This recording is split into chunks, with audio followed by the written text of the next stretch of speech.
हजरात ये बात मैं कई बार बता चुका हूं कि ईरान पर बड़ा हमला होगा।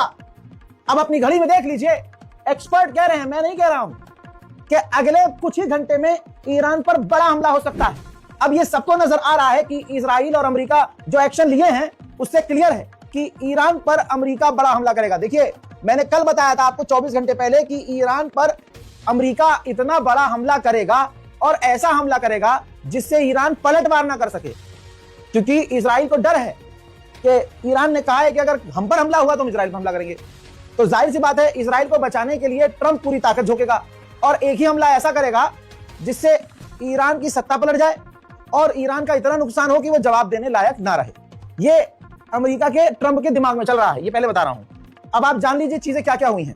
अगले कुछ घंटे में, पहली बात, कुछ ही घंटे में ईरान पर बड़ा हमला होने की संभावना है। बिल्कुल क्लियर हो गया है। ईरान को अच्छे से पता है राजा की जान तोते में है, तो ईरान ने जब ये क्लियर कर दिया कि हम तो भाई इजराइल पर हमला करेंगे, तो इजराइल एकदम हवा ले गया है, एकदम उसके पीछे से हवा लीक हो रही है।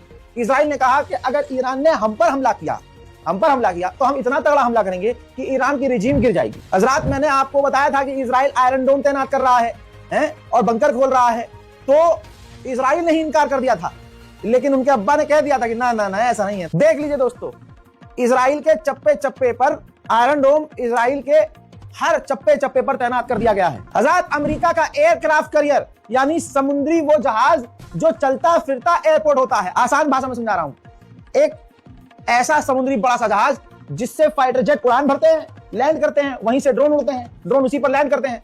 तो वो एयरक्राफ्ट कैरियर ईरान के करीब पहुंच गया है।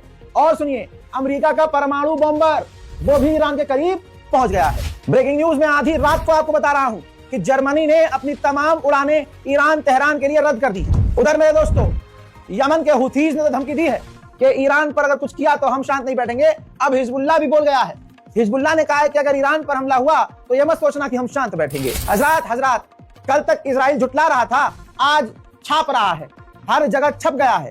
इजराइल का डिमोना शहर, जहां पर कहा जा रहा है कि परमाणु उसके छुपे हुए हैं, वहां पर भी हमले की संभावना है। तो इजराइल ने अपने डिमोना शहर का जो बंकर है वो खोल दिया। आपको पता है, ईरान का खौफ इतना है कि कतर के अंदर जो अमेरिका का बेस था वो खाली कर दिया अमेरिका ने कि भाई खाली करो। अब इसके बाद कतर में बरतानिया की फौज थी और ईरान को पता था कि भैया निशाने पर तो इसको भी लेना है हमें। तो बरतानिया की इतनी हवा निकली है कि ब्रिटेन ने भी अपनी फौज कतर से वापस बुला ली है।